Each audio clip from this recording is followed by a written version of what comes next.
Voilà, donc c'est la suite de ce programme, l'international. On a donc nos invités qui sont déjà sur le plateau, qui nous ont rejoint après cette interview du premier vice-président de l'Assemblée nationale de la RCA, honorable Évariste Ngamana. On va rapidement présenter nos invités, Bégoudé, madame. Et nous sommes en compagnie du docteur Yam Timba sur ce plateau. Eh bien, panafricaniste, analyste, économiste, plusieurs casquettes en tout cas dans cette émission. On refera l'interview qui s'est déroulée tout à l'heure avec l'honorable Évariste Ngamana. Sur le plateau également, nous avons Jonathan Batengene qui sera, ou du moins qui est déjà des nôtres. Peut-être dire bonsoir déjà au docteur Yam Timba. Bonsoir Madame Bégoudé, bonsoir Madame Siquet et merci de m'avoir invité. Peut-être également accueillir Jonathan Batengene. Oui. Bonsoir Madame Bégoudé, bonsoir Madame Doubé-Siquet, bonsoir à tous vos nombreux téléspectateurs. Toujours nous demandons la libération de notre sœur Edith Puchéry-Ballet. Edith Puchéry-Ballet qui est retenue par le dictateur despote sanguinaire de Côte d'Ivoire, M. Alassane Dramane Ouattara. Nous demandons sa libération inconditionnelle et sans délai. Madame Edith Puchéry-Ballet, courage, courage. Tu seras bientôt libre comme tout ton pays, la Côte d'Ivoire et comme toute l'Afrique. Merci Jonathan Batengene. Nous retrouvons Tché Elou Lawson du côté du Canada, analyste politique. Bienvenue à vous sur ce plateau de l'émission L'International. Bonjour Madame Bégoudé Madane, bonjour à tous les téléspectateurs, bonjour aux panélistes et aussi aux panafricanistes, à tous les auditeurs et téléspectateurs de votre chaîne. Merci pour cette invitation. C'est un plaisir pour moi de pouvoir débattre de cette question très importante pour tous les Africains, la situation centrafricaine. Je profite pour également aller dans le sens de mon copanaliste pour réclamer aussi la libération de tous les prisonniers politiques au Togo. Merci à vous. On va donc ouvrir le débat ici sur le plateau. On va commencer par peut-être plus ou moins la plus récente actualité. Il y en a d'ailleurs plusieurs. On va peut-être commencer par la fin de notre entretien, c'est-à-dire ce communiqué de l'APF, l'Assemblée parlementaire de la francophonie, adressé bien sûr au gouvernement de la République centrafricaine. Une fois de plus, avec le concours de la réalisation, on pourra encore afficher, peut-être pour nos téléspectateurs, sans plus, on ne va pas forcément relire le communiqué, mais au moins l'afficher, voilà, en ce qui concerne justement le problème autour de désormais l'ancienne présidente de la Cour constitutionnelle en République centrafricaine, et on parle de menace de mise sous observation qui est une sanction au niveau de l'APF parce que cette assemblée parle de coup de force politique en République centrafricaine. Alors, docteur Yam Timba, on va peut-être commencer par vous. Quelle est votre analyse après cette sortie de l'Assemblée parlementaire de la francophonie? Vous connaissez ma position sur tous ces machins qui maintiennent nos pays sous colonisation. Vous savez que de mon point de vue, les Africains ne devraient même pas faire partie de cette affaire. D'abord parce que tout l'univers de la francophonie est un univers d'impérialisme culturel français. Et donc, en réalité, des républiques nouvelles, des États nouveaux en Afrique ne devraient déjà plus en faire partie. Aussi simple que cela. Donc, tout naturellement, le fait que nous sachions très bien que ce sont des outils de l'impérialisme français montre que à chaque fois qu'il y aura un État qui essaiera de poser des actes souverains, ce genre de machin se lèvera naturellement pour essayer de faire un recadrage. Il est quand même incroyable que on en arrive là. Je note quand même sur la forme que le document n'est pas signé, ce qui fait quand même problème. Oui. Et je note également qu'on s'adresse au gouvernement de République centrafricaine, ce qui est un vice de forme. Une association de parlement ne peut pas s'adresser à un gouvernement. Une association de parlement s'adresse au parlement qui est membre.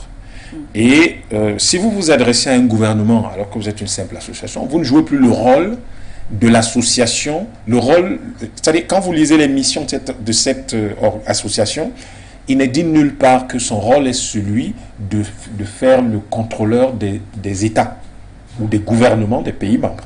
Donc, cette association sort complètement de son rôle, qui est simplement de pouvoir rassembler les parlementaires francophones, de veiller à ce que ces parlementaires œuvrent pour le développement de la communauté francophone, des choses de ce genre. Mais interpeller directement un gouvernement souverain, un État indépendant, et qui construit de manière de plus en plus affirmée sa souveraineté, est quand même un vice de forme qui devrait ouvrir les yeux de tous les autres États sur ce que nous avons dit au début de notre propos, à savoir que c'est un outil d'impérialisme français et que la France va l'utiliser à travers ses différents faire-valoir qui, aujourd'hui, dans le cas d'espèce, dirigent cette association, pour rappeler à chaque fois quels sont ses intérêts, dans quel sens elle souhaiterait que les États africains aillent, et qu'est-ce qu'elle attend des États africains qui sont membres de cette organisation fantoche. C'est pas pour vous couper, parce qu'on a eu tout à l'heure justement le premier vice-président et qui expliquait effectivement que la partie centrafricaine n'a même pas été écoutée. Justement, on a juste sorti ce communiqué et elle n'a pas eu le temps, elle, de s'exprimer, de donner son avis, ses arguments. Mais on n'écoute pas un enfant, on n'écoute pas, non, même pas, encore qu'un enfant on l'écoute. On n'écoute pas quelqu'un qu'on considère pas comme étant capable de se diriger. Il y a énormément de subtilité dans la géopolitique internationale et nous ne nous en rendons pas compte. Ce communiqué signifie clairement quelque chose. Vous, les Centrafricains, vous n'avez rien à dire et de toutes les façons, on ne comprend même pas pourquoi vous osez lever la tête, vous osez poser des actes comme ceux-là sans nous demander notre avis, sans nous attendre notre validation. Voilà ce que signifie ce communiqué. Ce communiqué traite l'État centrafricain comme un cadet social, comme un cadet géopolitique. Vous n'avez pas à faire ça. Nous ne sommes pas d'accord avec ça, c'est pas la chose qu'il fallait faire. Vous savez que dans notre cadre, du point de vue de la francophonie et donc de la France, vous n'avez pas à faire ce que vous avez fait. Voilà ce que signifie ce communiqué. C'est-à-dire qu'en fait, vous avez des peaux noires masques blancs qui vont interpeller des Africains qui se battent pour leur souveraineté et pour essayer d'organiser au mieux, d'améliorer l'architecture politique et institutionnelle de leur pays. Ils vont les interpeller pour leur dire, vous n'avez pas à faire ça. Ne le faites pas, parce que ça ne va pas dans le sens des intérêts de notre maître, dans le sens des intérêts du colonisateur. Or, vous comprenez que l'État centrafricain, en tout cas les autorités centrafricaines, n'ont pas à répondre à ce genre de choses. C'est se mettre au même niveau d'enfantillage que ceux qui ont rédigé un tel communiqué. Okay. Il est important que les gens lorsque vous vous battez pour votre souveraineté, pour votre liberté, et que quelqu'un d'autre ne se bat pas pour ça, vous n'êtes pas sur le même terrain, vous n'allez pas dans le même sens, vous ne pouvez pas vous comprendre. Il y en a un qui va à gauche et un autre qui va à droite. Ça veut dire que vous n'avez même pas le temps de discuter. C'est quand vous allez dans le même sens, quand il y a convergence, que vous pouvez discuter. Oui. Mais quand il y a des divergences fondamentales, en fait, vous ne discutez pas. Il y en a un qui va à gauche, il y en a un autre qui va à droite. Et donc, celui qui va vers la droite va justement formuler ce type de communiqué. Mais parce que celui qui est à gauche est très loin. Et celui qui se bat pour sa souveraineté, qui essaie d'organiser un pays et d'instaurer un cadre de prospérité partagée par tout le peuple, mais vous ne pouvez pas avoir de discussion sérieuse entre ces gens-là qui mettent donc à mal le système tel qu'il existe, système de prédation et de domination internationale tel qu'il existe, et les autres qui se fondent dans ce système de prédation et de domination internationale et l'acceptent comme tel. Donc, vous avez là une irréconciliable divergence qui fait que l'État centrafricain, avec beaucoup de justesse, n'avait même pas besoin de répondre et attendra le moment venu de placer le bon mot au bon moment, au bon endroit, là où il le faut, pour rappeler à tout le monde de façon ferme, mais toujours aussi polie qu'ils l'ont toujours fait, qu'ils sont en quête de souveraineté et que leur souveraineté ne devrait souffrir d'aucune égratignure venant de qui que ce soit. Tout simplement. D'accord. Merci Dr Yam Timba pour ce premier jet. Et puis on va peut-être avoir Jonathan Batengene avant de se retrouver du côté du Canada avec Chehelou Lawson. Jonathan Batengene, l'APF se sert de la mise à la retraite de la présidente ou alors l'ancienne présidente de la Cour constitutionnelle et bien d'autres personnes pour mettre en observation Bangui, mais aussi brandir des menaces contre le pays centrafricain. Comment comprendre qu'on puisse se servir d'un détail comme celui-là? C'est un signal, mais surtout un indicateur d'une situation internationale tout à fait organisée à l'avantage des pays dits dominants. Pourquoi? Parce que, en fait, l'ordre international, qu'on appelait le droit international, dans la version soft, parce que c'était un ordre brutal, barbare, fait des armes, la victoire sur l'Allemagne par les puissances alliées du bloc occidental a permis à ces dernières de construire ce qu'elles ont appelé l'ordre juridique international. Et dans l'ordre juridique international, il y a un principe qui est le principe qui régit les rapports entre les différentes organisations de coopération multilatérale. C'est le principe de subsidiarité. C'est-à-dire que le pouvoir des institutions globales est progressivement transféré à des institutions régionales, puis sous-régionales, et ainsi de suite. Et ce pouvoir est garanti par ce qu'ils appellent le principe de libre adhésion des États à ces organisations de coopération multilatérale. Dans le cadre de la francophonie est une adaptation de la France à l'ordre international états-unien post-Deuxième Guerre mondiale. Les États-Unis, qui contrôlent l'ensemble de la planète, ont tout ficelé au niveau des Nations Unies. D'ailleurs, ils contrôlent le GATT, General Agreement of Trade and Trust, ce qui est en fait leur propre organisation du commerce. Ils contrôlent la World Bank, qui est la Banque mondiale, le International Monetary Fund, qui est le Fonds monétaire international. Ils contrôlent tous les leviers de décision aux Nations Unies.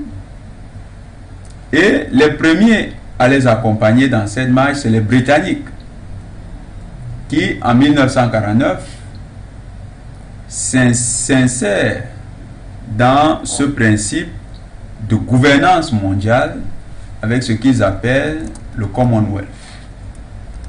C'est-à-dire, ils prennent leurs anciennes colonies, ou les territoires qui ont été dominés par eux, où ils ont appliqué l'indirect rule, ils les organisent autour d'une organisation où c'est les Britanniques, c'est la reine d'Angleterre, qui chante la musique de tout le monde. Et cette organisation permet à la Grande-Bretagne d'étendre l'influence de la langue anglaise. On utilise la langue comme véhicule d'influence politique mondiale.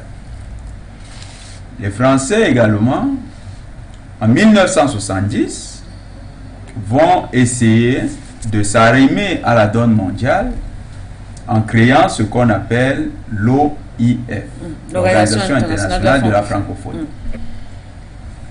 Et comme l'Organisation internationale de la francophonie participe du rayonnement de la France à l'international, il fallait, pour que ce rayonnement soit doté du deuxième principe de la diplomatie, c'est-à-dire l'affirmation de la puissance, il fallait lui doter d'instruments contraignants qui affirment la puissance de la France. Et ainsi, se sont dotés d'instruments comme le Parlement, l'association des parlementaires, des juridictions, des universités, J'avais tous les éléments maintenant qui permettaient de contrôler. Et même les médias, parce qu'il y a des et médias. Même les médias, au-delà de la langue française, mais utiliser la langue française comme porte d'entrée d'une domination de la France. Le cadre ainsi posé, ça nous permet de mieux comprendre le rapport qui lie désormais l'OIF et le Centrafrique. On n'est pas dans un rapport où l'OIF est une organisation indépendante. C'est faux. Le premier principe de l'OIF, c'est la promotion de la langue française, la promotion des intérêts de la France. D'abord ça. Et ensuite, la conjugaison des peuples, ce qu'ils appellent la défense des peuples qui sont en fait assujettis à la France par le biais de cette langue. D'accord. Donc, dans cette logique, on est dans les rapports impérialistes classiques, des rapports de domination. L'OIF est l'affirmation de la puissance de la France au niveau international. Le Centrafrique, dans ses ambitions expansionnistes, a décidé de s'affranchir d'un ensemble de mécanismes qui assurent à la France une domination sans partage sur son territoire. Le Centrafrique, pour ce faire, a coupé le cordon ombilical qui était la relation militaire privilégiée, qui permettait d'avoir des instruments de dissuasion sur son territoire. Dernier contingent de Sangari, c'est parti il y a quelques jours. Le Centrafrique, dans cet élan, a également remis en cause les accords juridiques, l'exploitation et la spoliation de son territoire par les instances françaises. C'est un deuxième volet qui touche également l'économique. Le Centrafrique s'est doté de mécanismes de contournement de monopole hégémonique monétaire de la France sur son territoire. Et face à cette abnégation des autorités centrafricaines à se départir de l'influence française, ils ont trouvé qu'il fallait procéder par un mécanisme plus subtil, ce qu'on appelle les endocolons. Et comme endocolons, ils ont trouvé les messieurs Bolingumba, Bozizé, Madame Darlan, tous les restes, les rebelles Ali Daras, tous les rebelles qui y a en Centrafrique, se sont dit on va procéder par eux pour dociliser cette classe politique et pour récupérer notre influence. Il se trouve que à ce niveau également, comme sur les autres territoires, sur les autres domaines, le Centrafrique a réussi à se passer de l'influence de ces gens et à les mettre en minorité. Dans le cas de Madame Darlan, le Centrafrique n'a même pas utilisé de mécanisme en dessous de la culotte. Ce n'est pas un combat sous les règles. C'est un combat dans les règles.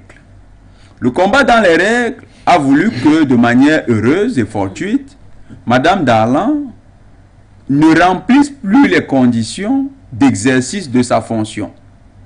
Et puisqu'elle rentrait en contradiction avec les dispositions constitutionnelles en vigueur, le président du Centrafrique a adopté une décision qui ne plaît pas à la France.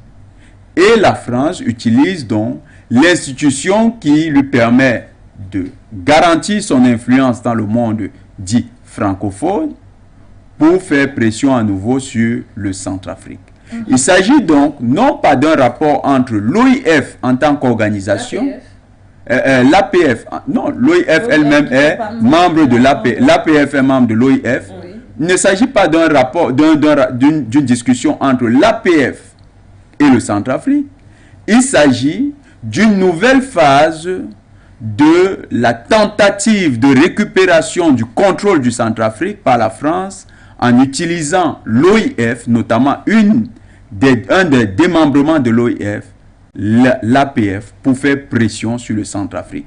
C'est clairement la France qui est aux manœuvres et c'est elle qui essaye de faire ainsi pression sur les autorités de Bangui. Merci à vous, Jonathan. Avant peut-être de passer la parole. Juste oui, rapidement. chose, il faudrait que notre communication sur le Centrafrique soit extrêmement précise. Oui, allez-y. Il n'y a pas de combat en Centrafrique dans le cas du dossier d'Arlan. Il n'y a aucun combat, il y a simplement de la gestion administrative du pays. Il y a quelqu'un qui a un là, nous sommes d'accord. Voilà, là, nous sommes d'accord. Il n'y a pas de combat, ça c'est un. Et puis deux, il n'y a pas du tout de décision prise par le président. Le président n'a pris aucune décision. L'administration a été faite. Tout simplement, on a appliqué le fait que vous atteignez l'âge de la retraite, vous êtes mis à la retraite. Donc il n'y a aucune décision du président, ce qui laisserait éventuellement croire que le président regarde. Non, il n'y a aucune décision du président, il n'y a aucun combat. Il y a simplement la gestion administrative normale et rigoureuse du pays qui aboutit à un certain nombre de choses qui ne plaisent pas à certains, mais la vie, elle est comme ça et l'administration, elle est comme ça. Vous avez raison, docteur. C'est pourquoi nous avons parlé d'une situation fortuite et heureuse pour le gouvernement centrafricain. Parce que si cette situation n'était pas fortuite, peut-être qu'on en serait à un combat. Mais puisqu'elle est fortuite, c'est-à-dire qu'elle ne dépendait même pas ni du président, ni de l'administration, mais qu'elle dépendait essentiellement des conditions que seul Dieu pourrait connaître, Madame Darlan est arrivée à l'âge de la retraite et s'était dépassée. Et l'administration était en train de pratiquer ce qu'on appelle la tolérance administrative. D'accord. Et nous avons toujours expliqué ici que la tolérance administrative ne veut pas dire qu'on vous laisse exercer parce que l'administration est fatiguée. Mais c'est que dans toute administration, il y a des pesanteurs. Il y a un phénomène qu'on appelle la symétrie d'information. Parfois, le temps que le docteur Yam pose un acte qui est contraire à la loi et que moi qui suis administrateur, je sois informé de ce que la loi dit, parfois ce temps-là est tellement long qu'on croit que je le fais exprès de laisser M. Yamba continuer cette action. Et c'est cette asymétrie d'information qui a fait que l'administration, pendant un certain temps, a laissé Madame Darlan en fonction. D'accord. Eh bien, on va peut-être prendre l'avis également de Tché Elou Lawson, qui est analyste politique. Dans la note de l'Assemblée parlementaire de la francophonie, eh bien, on met en évidence une crise de la démocratie, mais également des possibles violations des droits de l'homme. En tant qu'analyste froid, quel regard est-ce que vous posez donc justement sur ces dires dans ce communiqué qui dessine une crise de la démocratie du côté de la République centrafricaine? Tché Elou. Je pense que c'est une question très importante qu'il fallait regarder sur tous les aspects, tous les prismes. Et quand la question a été posée, ma première réaction, c'est d'aller vérifier les textes et les lois. Et je me suis rendu compte que, comme l'a expliqué d'ailleurs le premier vice-président de l'Assemblée nationale, l'honorable Évariste Ngamana, la procédure au sein même du Parlement centrafricain a été suivie. Et par conséquent, je ne vois pas en quoi justement l'Assemblée parlementaire de la francophonie vient porter un jugement assez subjectif sur la question. Alors, ça trahit justement ce que mon copanaliste appelle l'outil de l'impérialisme français, parce que la question ne se mesure pas à l'aune de la démocratie. Voyez-vous, la question se mesure justement à un rôle d'influence, à un rôle de manipulation, un rôle impérialiste dans l'espace français. C'est assez regrettable, mais cela ne surprend guère parce que le président Macron a bien indiqué depuis un certain temps qu'il utilise les leviers des organisations sous-régionales africaines pour influencer les États africains à une certaine diplomatie à double détente, parce qu'avant ils intervenaient directement, et quand cette façon d'agir décriés par les panafricains, les Africains, et là, ils se cachent justement derrière ces organisations. Je vais vous donner quelques exemples. Je fais un parallélisme fort avec le Togo, où il y a eu des élections en 2015, supervisées d'ailleurs par l'OIF, qui a envoyé une mission. Et après, donc, la proclamation, les résultats ont été fraudés par le gouvernement en place. Et donc, l'opposition a saisi l'OIF. Il y a mis des mois avant de réagir pour dire, ben, nous ne sommes pas garants des résultats. C'est pas nous qui proclamons les résultats. Et toute la fraude, tout le système frauduleux a été validé, tout simplement parce que c'est la volonté de la France. Alors, quand ces organisations-là, que ce soit la CEDEAO, que ce soit l'Union africaine ou que ce soit l'Association des parlementaires de la francophonie, il faudrait que les Africains comprennent et prennent des mesures de façon à ce que ces organisations deviennent souveraines. Je voudrais faire un deuxième parallèle de forme entre le Commonwealth et puis l'OIF ou sa branche parlementaire. Vous voyez, eux, au niveau du Commonwealth, bien sûr, il y a également des leviers, leviers impérialistes, mais ils travaillent pour la richesse commune, Commonwealth. Mais du côté francophone, ben, c'est un instrument de domination, d'exploitation, d'appauvrissement, qui font en sorte que nos États ne sont pas des États. La démocratie ne s'implante pas. Et la France est fière, n'est-ce pas, d'avoir son empire complètement, son empire colonial complètement à la traîne, où le niveau de vie est déplorable, où c'est le sous-développement, c'est la guerre, c'est le désordre, et ils profitent justement de ce désordre-là pour continuer l'exploitation de ces pays. Alors, je ne pense pas que ce qui se passe aujourd'hui en RCA, c'est une question de démocratie, c'est juste un levier de pouvoir influencer le gouvernement centrafricain, parce que justement, il ne va pas dans le sens de la volonté d'exploitation, de désordre qui a été créé dans ce pays-là depuis une soixantaine d'années. Regardez Bangui, regardez la Centrafrique, un pays aussi riche, un pays dont le sous-sol regorge des ressources immenses, qui est complètement délabré.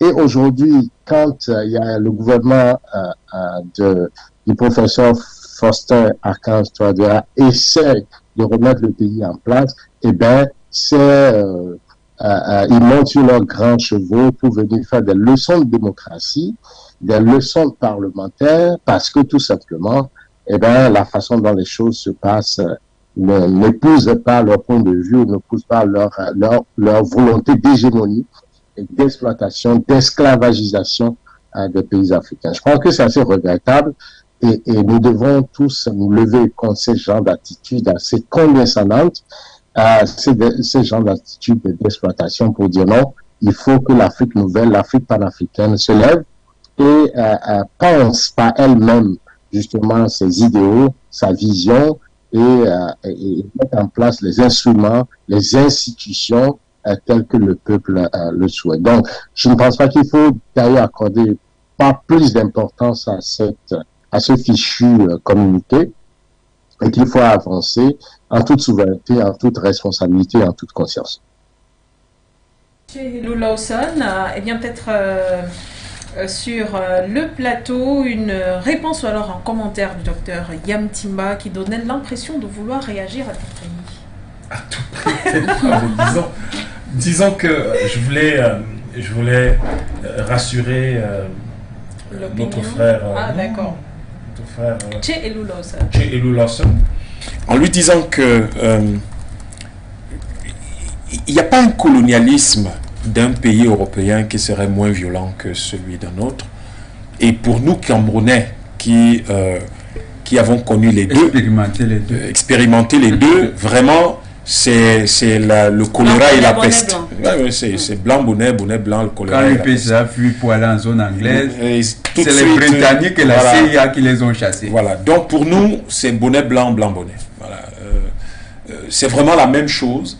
Il n'y a aucune différence. Parce qu'aujourd'hui, quand vous regardez nos pays, il n'y a pas un pays, il n'y a pas une puissance coloniale qui pille moins que l'autre. C'est la même chose. Et puis, il faut dire que le Centrafrique, ce n'est pas seulement un pays riche potentiellement.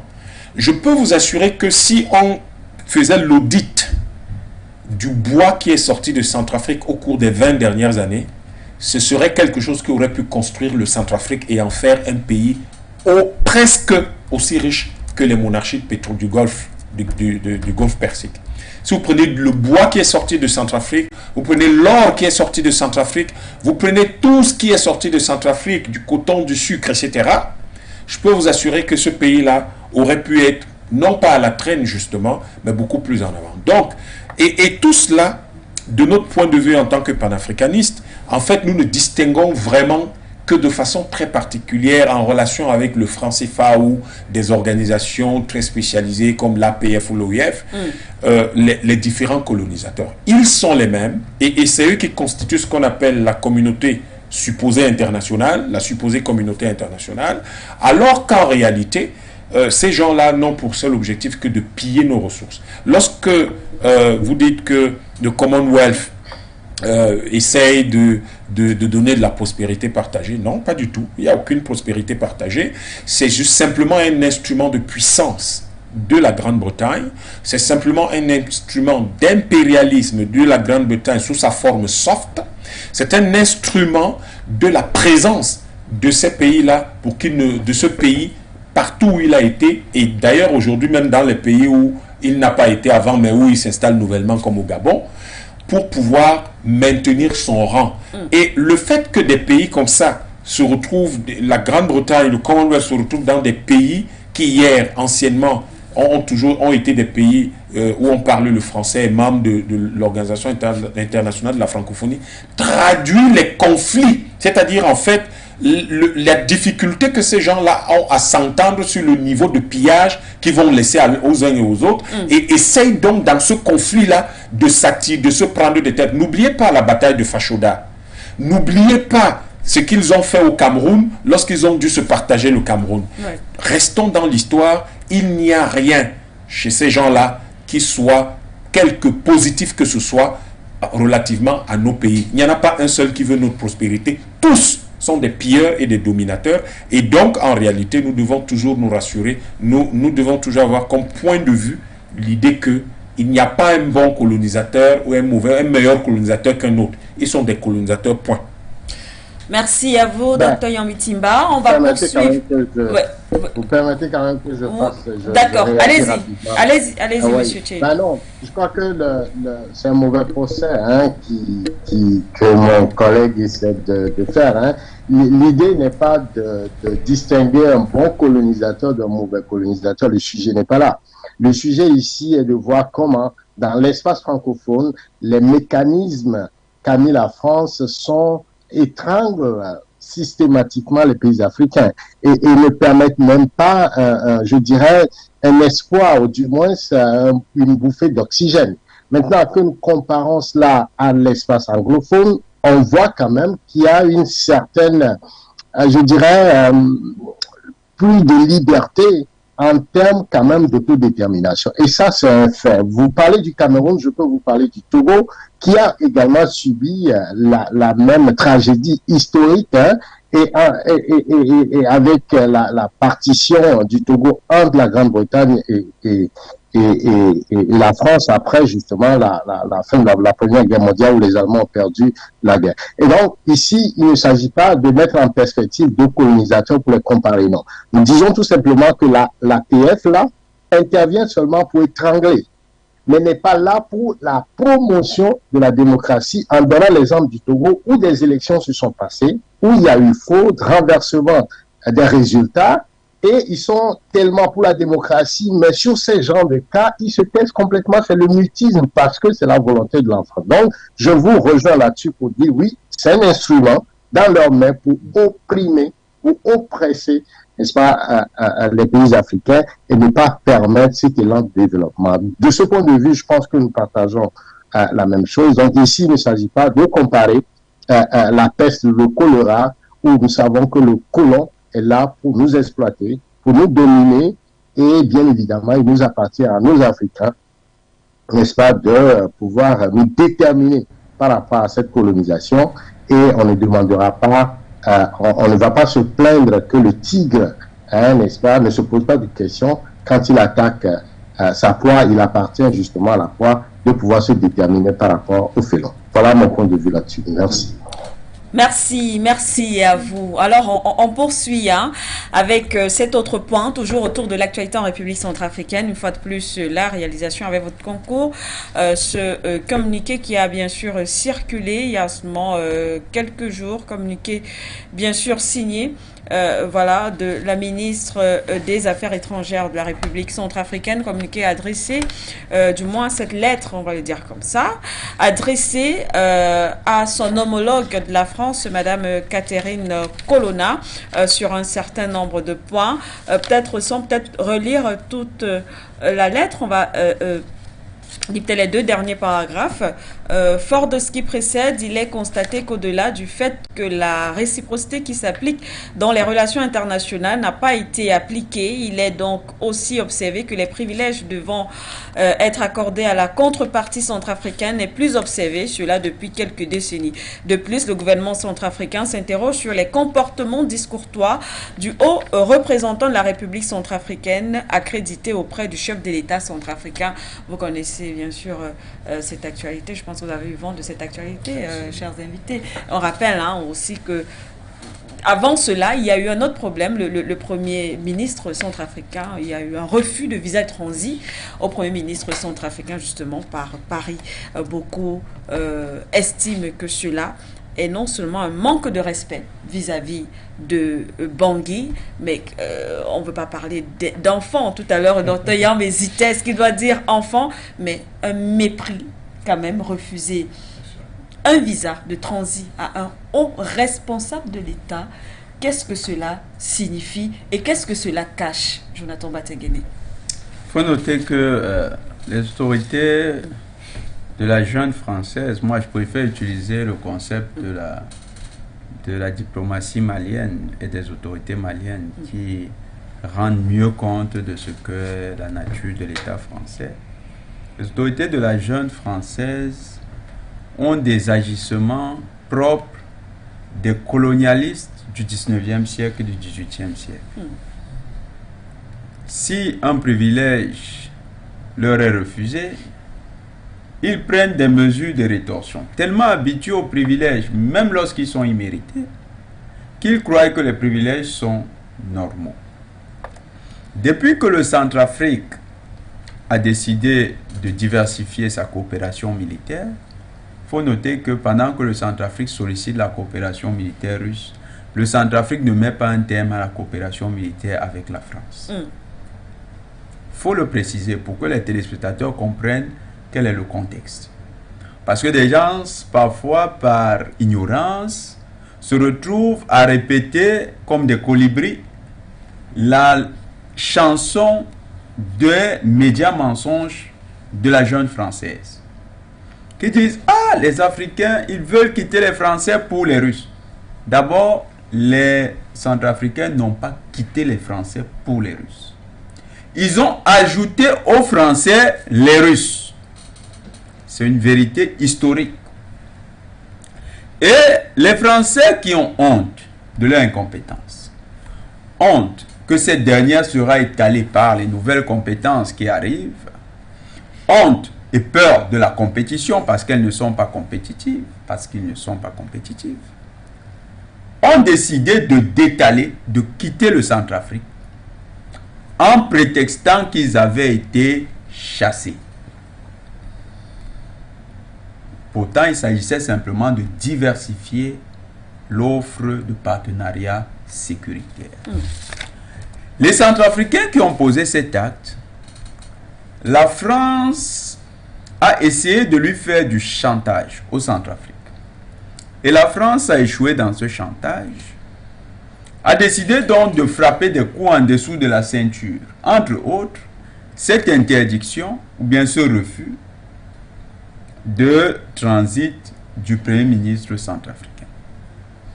une mesure qui sort de nulle part, dans la mesure où on se demande bien, est-ce que le Centrafrique a refusé des concessions minières à une entreprise française? Est-ce que le Centrafrique a refusé à une haute autorité française de pouvoir rendre visite à son excellence, le digne président Touadéra? Est-ce que le Centrafrique a refusé de recevoir l'ambassadeur de France? Que rien de tout ça. L'autorité française, de la jeune française, décide unilatéralement de refuser le transit de leur territoire au Premier ministre du Centrafrique. Ça veut dire que c'est un acte de défiance au niveau international. Dans les relations internationales, c'est un acte de défiance qui appelle une réponse dans le cadre de la réciprocité, exactement comme l'a dit la brillante diplomate, Madame Sylvie Baipo-Témo. Oui. Ça appelait une réciprocité. Et les autorités centrafricaines ont attendu. Parce que regardez le temps qui a coulé entre le refus tout à fait. et la période de prise d'action. Ça veut dire que les autorités centrafricaines ont certainement pris le soin de se renseigner sur le sens et les motivations de cette décision. En passant, le Centrafrique n'est pas en guerre avec la France. Et les autorités centrafricaines, dont n'ayant pas reçu de réponse, parce que c'est l'usage en la matière, ça fait partie des usages. Lorsqu'on vous refuse un privilège, vous vous informez du pourquoi, Oui. et lorsqu'on ne vous répond pas, vous comprenez qu'il s'agit d'une provocation. Donc le Centrafrique a répondu à cette provocation en posant un acte ferme, qui est un acte qui remet aussi de la justice dans le cadre des relations internationales. Est-ce que vous savez, Madame Douvet et Madame Begoudé, combien de pays ont été lésés avec cette affaire de décanat naturel attribuée à la France? L'ambassade des États-Unis certainement a dû être lésée. L'ambassade de tout autre pays européen. Moi, je crois que le grand frère Yam Timba qui est là, il peut connaître d'autres doyens qui auraient pu mériter ce titre de doyen diplomatique.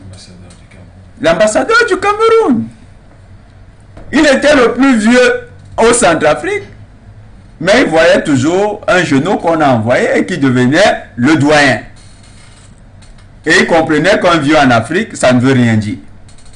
Et il comprenait qu'être le plus ancien au poste le plus élevé, ça ne veut rien dire. Même si, dans les métiers comme la diplomatie et les arts, cela a du sens. Oui.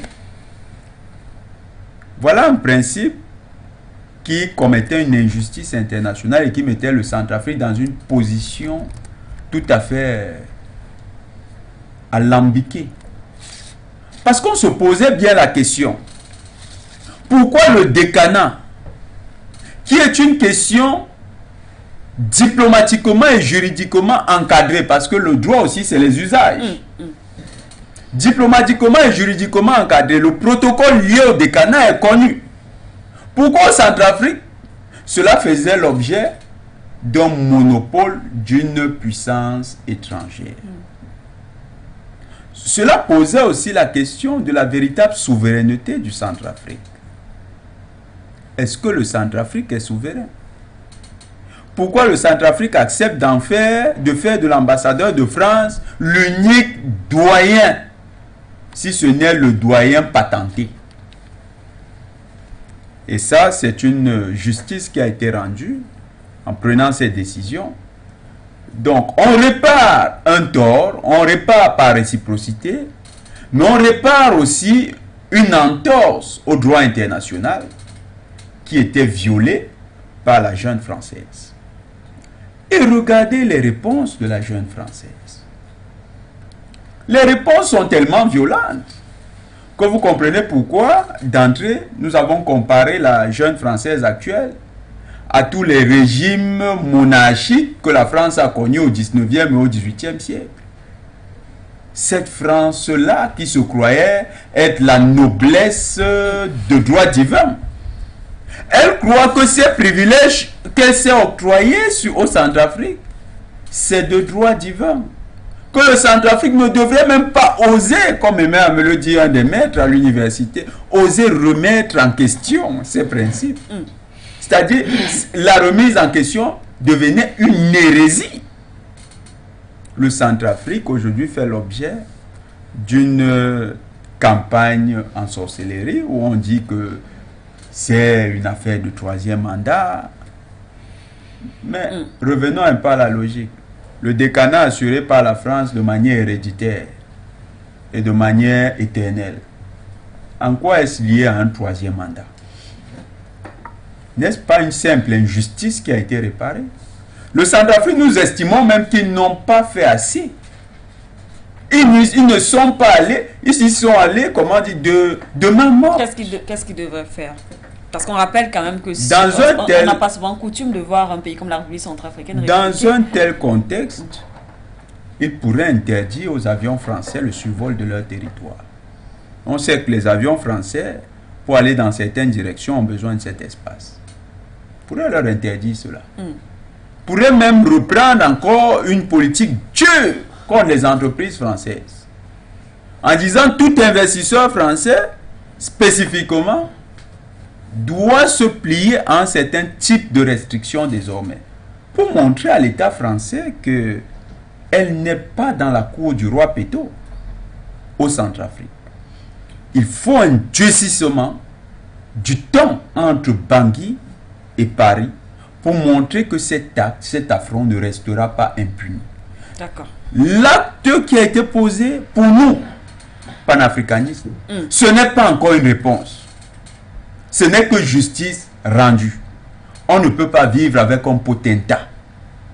Vous ne pouvez pas avoir un individu qui vous dit que de toutes les manières, Madame Sikendoumbe, votre chambre, c'est la mienne alors qu'il est votre voisin. Et pendant longtemps, vous avez toléré cette injustice. Le jour où vous récupérez votre chambre, et vous dites, ah, vous avez commis un impair. Ce n'est pas un impair, vous avez rendu justice. Et ce n'est même pas encore le début d'une vraie réponse. Il faut que les autorités centrafricaines constituent un paquet de sanctions qui seront spécifiquement adressées contre Paris et qui vont permettre de constituer ce qu'on appelle une protestation de Bangui.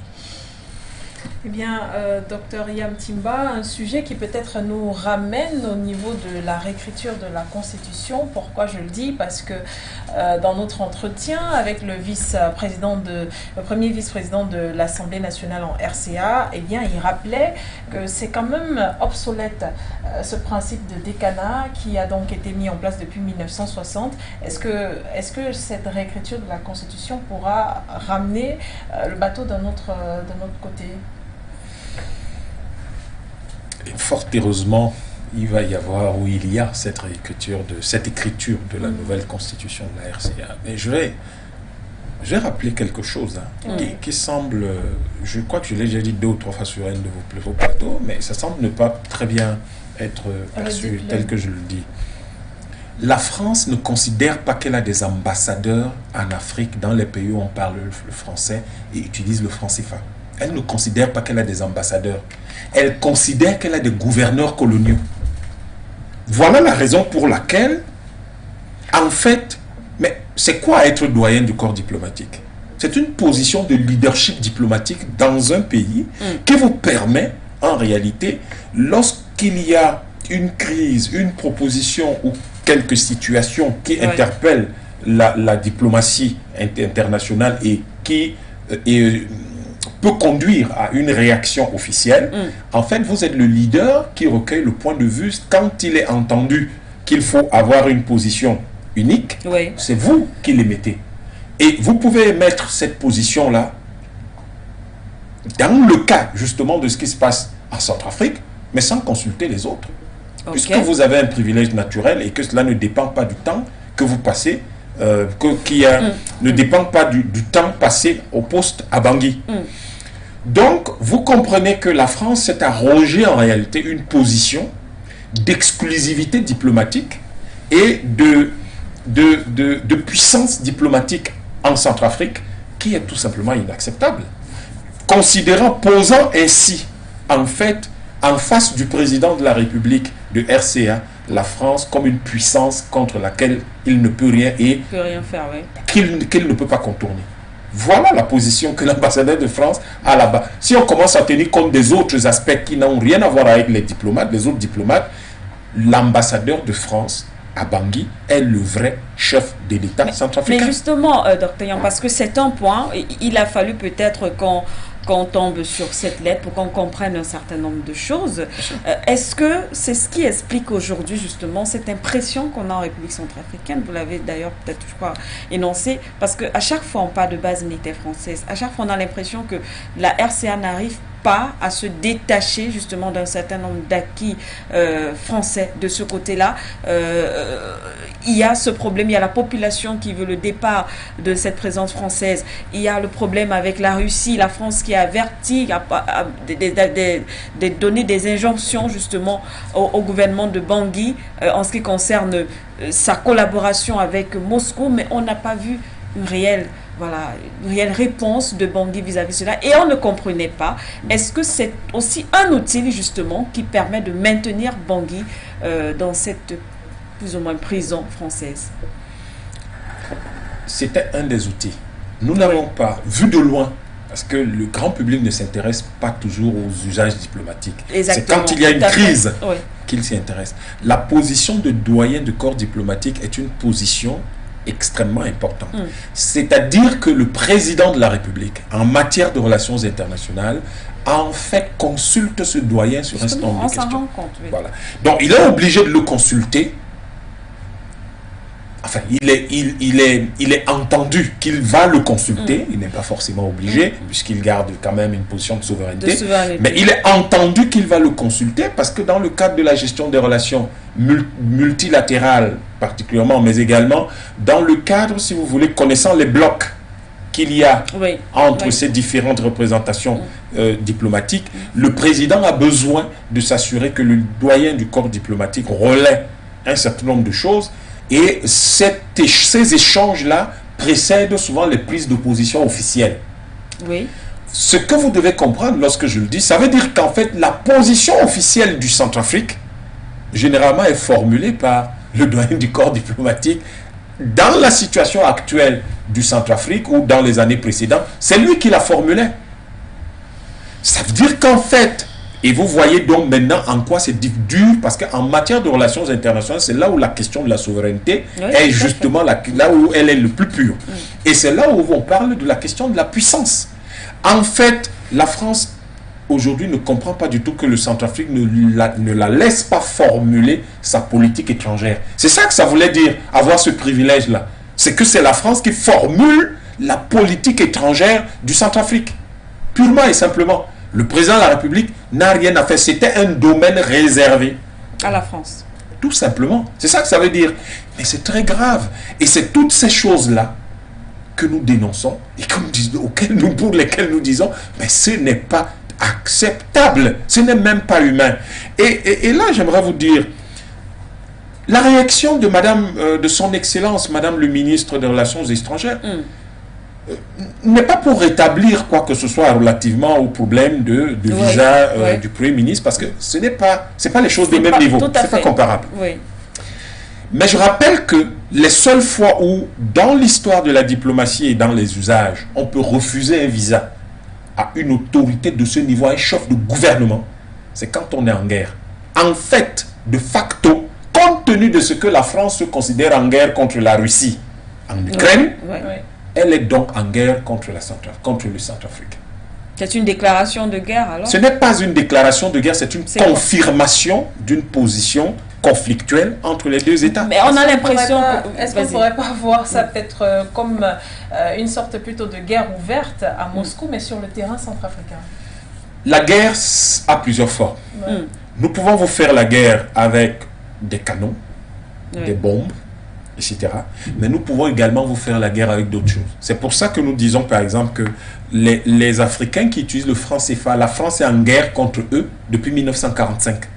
Alors que ce sont eux, particulièrement quand on parle du Cameroun, qui ont libéré la France de l'Allemagne. C'est pour ça que Leclerc, qui est parti de Douala pour aller libérer Paris, a eu le grade de maréchal et que la haute hiérarchie militaire française l'a refusé à De Gaulle, malgré le fait de son appel et qu'il a été le premier président. Bon, on le lui a refusé, on lui a dit le maréchal, parce que c'est lui qui a libéré la France, qui a libéré Paris. Et c'est le seul qui méritait ce grade-là. Donc, en fait, lorsque vous prenez en considération ces différents éléments, vous comprenez qu'il y a probablement une stratégie d'escalade en Centrafrique et qui va arriver. Les questions comme celle des bases militaires, vous voyez qu'il y a déjà des contingents français qui commencent à partir, et progressivement. Mais je voudrais dire, le Centrafrique n'a pas besoin d'adopter les modes de fonctionnement occidentaux. Comme la démocratie. Les paquets de sanctions, des choses comme les sanctions, les choses comme le durcissement de ton, les choses comme réagir au coup pour coup. Non, ce n'est pas notre mode de vie. On va sur les fondamentaux. Parce que quand vous réglez les problèmes au niveau fondamental, les niveaux accessoires se corrigent mécaniquement. Voilà pourquoi, par exemple, la réécriture de la Constitution permet de régler les questions fondamentales. Lorsque dans la Constitution, il sera stipulé que le territoire de Centrafrique ne doit jamais accueillir une base militaire française ou une base militaire étrangère, on va simplement appliquer la Constitution. Donc vous voyez que commencer une bagarre sur les bases militaires, c'est accessoire. On va sur le fondamental. Et je comprends très bien, je comprends fort bien que parfois le président Touadéra et son équipe la plus proche, dont les autorités, les institutions, le gouvernement, l'Assemblée nationale, le Conseil économique, que quelquefois ils ne soient pas compris. Parce que c'est une réaction humaine normale que de vouloir, on m'a piqué, je vais piquer aussi. Pas du tout. Quelqu'un peut vous piquer, mais ce que vous faites, c'est simplement que la maison dans laquelle il se trouve, eh bien, en tant que propriétaire, vous le mettez dehors ou vous mettez en place les mécanismes qui permettent de le mettre dehors. Donc, il ne vous piquera plus jamais. Vous êtes sur le niveau fondamental pendant que lui, il s'agite sur l'accessoire. Cette nouvelle constitution, et je dis quelque chose d'extrêmement important, la constitution, c'est la vision politique. Ce n'est pas une succession d'articles de loi. C'est une vision politique. Et cette vision politique, lorsqu'elle sera totalement structurée et que le peuple voudra bien l'adopter, et j'espère que le peuple va l'adopter, eh bien, les questions fondamentales, comme les questions de souveraineté, c'est-à-dire désormais, un pays souverain ne peut pas accueillir des bases militaires étrangères. Les États-Unis, pour rien au monde, la Chine, pour rien au monde, ne pourrait accueillir une base militaire étrangère. Ça n'a pas de sens. Et les questions comme celle, et je vais vous dire, la France peut se permettre de dire, mais bon, enfin, chef de gouvernement, on ne va pas lui donner on peut lui refuser le visa. Mais imaginez un seul instant que dans l'affirmation progressive de sa souveraineté, le Centrafrique qui sait aujourd'hui qu'il est riche, je vous disais, ce n'est pas un pays virtuellement riche, c'est un pays qui est réellement riche, mais un pays à qui on vole ses revenus. Parce que je dis encore, si vous prenez tout le bois qui sort de Centrafrique, tout l'or, tout le sucre, tout le coton, toutes les ressources qui sortent de Centrafrique, si c'était contrôlé et que le Centrafrique percevait les revenus liés à toutes ces ressources, ce pays de 6 millions d'habitants vivrait largement de façon confortable et arriverait à réaliser ce que le président actuel appelle le droit à la richesse. Donc il se trouve que, je sors par là, la constitution, la nouvelle constitution de Centrafrique va permettre de régler les problèmes de fond. Ceux qui viennent dire, nous ne vous donnons pas, nous refusons un visa de transit à un chef de gouvernement, crée un précédent. Demain, ce n'est pas la peine de dire, nous interdisons notre espace aérien à vos avions civils qui passent par ici. Ce n'est pas important. Pourquoi? Parce que si vous commencez ce combat, vous ne vous concentrez pas sur la constitution qui va dire, par exemple, que l'espace aérien centrafricain ne peut être franchi, ne peut être parcouru que par ceux qui en reçoivent une autorisation formelle. Vous voyez qu'à partir du moment où la Constitution devient officielle, exécutoire, eh bien, tout le monde devra soumettre une demande de survol. Donc, vous n'allez pas commencer les problèmes inutiles. Ça va aller. Ça va aller, en tout cas, on l'espère et on y croit d'ailleurs. Voilà, avant de vous retrouver, Monsieur Tchelou, on va aller au standard, prendre ce téléspectateur. Allô, bonsoir et bienvenue. Bonsoir, madame. Merci, bienvenue, monsieur, on vous écoute. C'est monsieur Mohamed Awad depuis le Bénin. Ah, d'accord, bienvenue. Bon, j'aimerais saluer tout le monde, tous les invités. Par rapport au débat dont vous menez là. Hier, j'avais appelé, bon, je parlais du Bénin, comment ça se passe au nord du Bénin. C'est presque le même cas dans toute l'Afrique. Je disais qu'il faut que les panafricains fassent tout possible, qu'ils fassent tout possible pour que chaque État soit dirigé par un panafricanisme. N'est-ce pas, madame? Si cela est le cas, l'Afrique peut évoluer, on ira jusqu'à notre objectif et on va faire tout possible pour conquérir ce monde. Madame, avec la France, les États-Unis, l'Occident, nous, on n'a même pas besoin de penser à eux. Aujourd'hui, Dieu nous a montré déjà notre partenaire fiable, qui est la Russie. Nous tous faisons un et tourner, faire face à la Russie. Poutine est un vrai blanc. Par exemple, les Occidentaux, l'Amérique traite Poutine comme les Africains. Et aujourd'hui, Dieu est avec nous. J'espère qu'on est là. Au Bénin ici, bon, je ne suis pas encore un ancien dans le panafricanisme. Bon, je viens de m'inscrire dedans. Moi-même, j'ai commencé par m'organiser. Paraît-il que M. Suleiman Hamzat est au Bénin. Bon, j'aimerais que vous m'aidiez à le rencontrer au moins une fois, parce que moi-même, je suis au Bénin. Pour qu'on s'en sert pour s'entendre sur d'autres choses, parce que moi-même j'ai un groupe ici. Bon, un peu comme ça quoi, madame. Si vous me comprenez, je m'arrête là d'abord. Merci beaucoup. Que Dieu vous bénisse. Merci. Merci beaucoup, cher monsieur. Depuis le Bénin, nous sommes toujours heureux de vous accueillir ici sur notre plateau. Merci beaucoup. Begoudé Madone, on poursuit. Oui, on poursuit. On va retrouver après cet appelant Tchelou Lawson. Et bien sur ce plateau, depuis, on parle de riposte du gouvernement centrafricain face à toutes ces dérives sur le plan diplomatique. Et bien, quel serait donc votre point de vue par rapport? Est-ce que forcément Bangui devrait répondre aussi durement, ou alors vous partagez l'avis du docteur Yam qui estime qu'il faut peut-être riposter par la nouvelle constitution, ou alors riposter par des actes fondamentaux?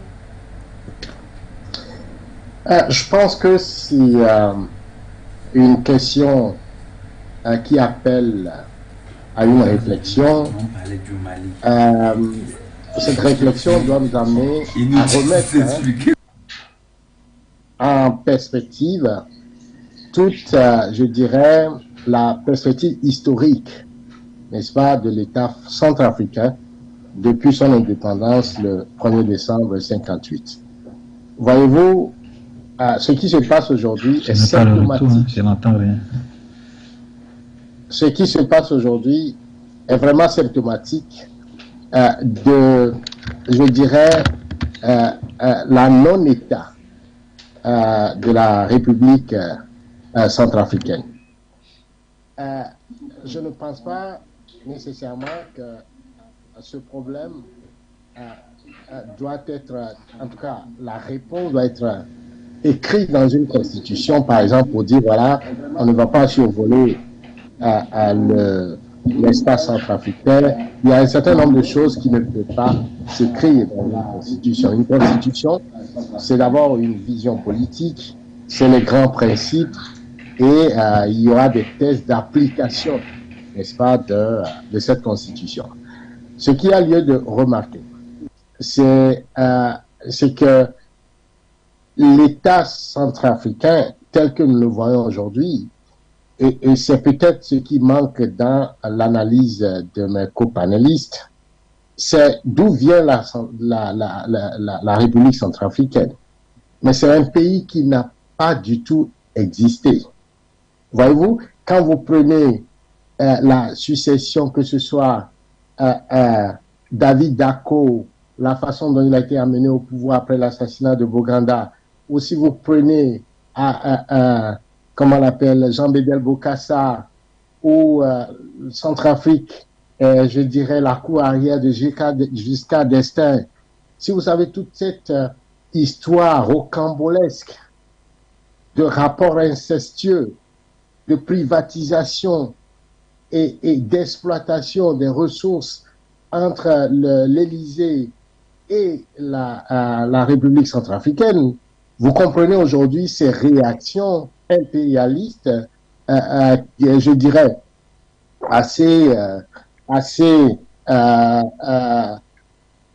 de façon intempestive qu'on voit au niveau de la France. La France a fait du Centrafrique sa cour arrière. Voyez-vous? Et cela, ça s'inscrit dans ce que le grand économiste Samir Amin, l'Égyptien, paix à son âme, qui a défendu la thèse radicale de l'altermondialiste, a défini. C'est l'économie de la périphérie, où il a écrit d'ailleurs un très bon bouquin, que je recommande d'ailleurs, Le développement inégal, essai sur les formations sociales du capitalisme périphérique, paru en 1973.